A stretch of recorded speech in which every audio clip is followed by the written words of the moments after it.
Hello traders, good morning. It's Monday today. We're starting off with our trading week and we wanted to come back on the Euro Canadian because we had a very interesting situation here, and it started about 10 days ago when price was still trading inside that purple system here.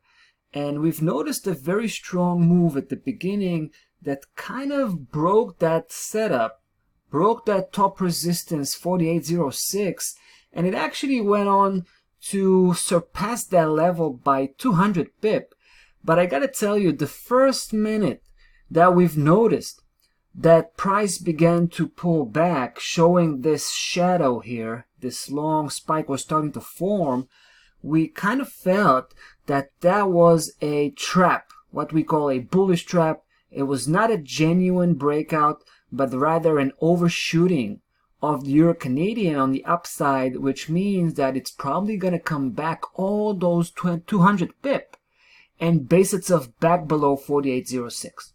Now, when you look at the daily chart, it doesn't fit the description, right? Because we can see how price just has zero respect for that 48.06. It just kept closing in and out pretty much every single day for the past week or so.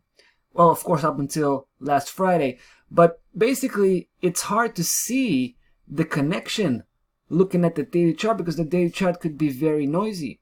But if you take this, guys, to the weekly chart, this is where you find this spectacular behavior. And you can see how we can filter out all of that excess noise coming from the daily chart, because the weekly is clearly showing how price made it back all the way, guys. We're talking about 200 pip. Well, almost. And it went all the way back and closed. Take a look at the close. It's quite remarkable. 48.06 right on that spot.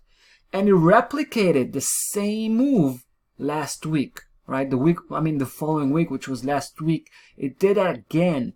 It didn't go as far as the previous week, but it went pretty far, and it landed this time completely negative. It ended up the week on the negative note, on the negative side.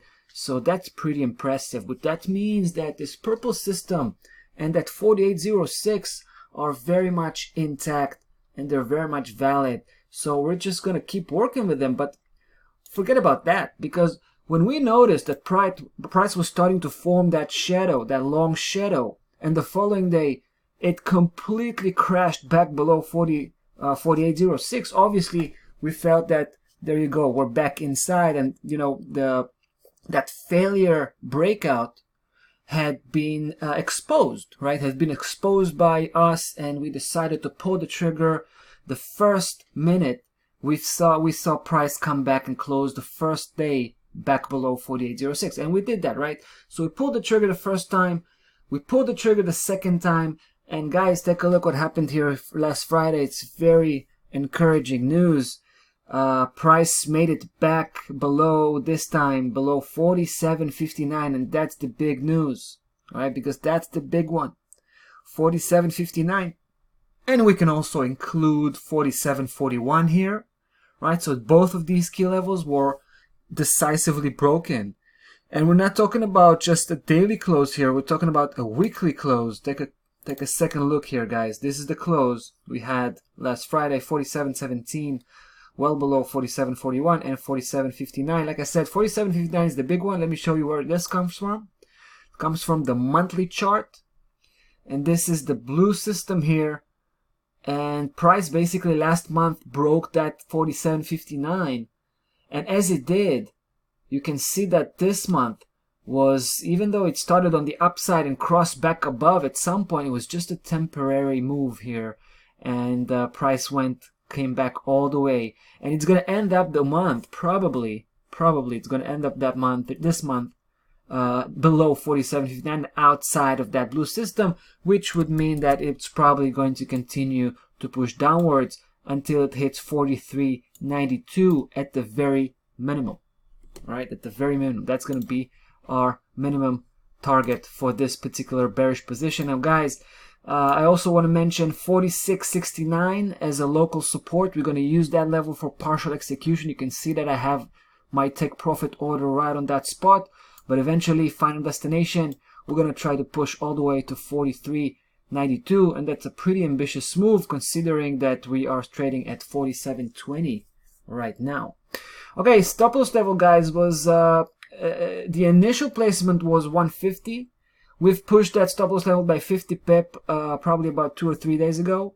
Now we can push it by another 50 pip. So the next step is going to be adjusting the stop loss level to 149 spot.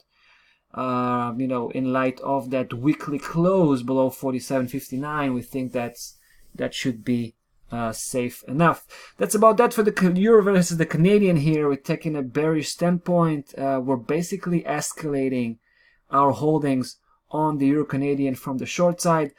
That's about that for this one. We'll see you in the next video. Take care.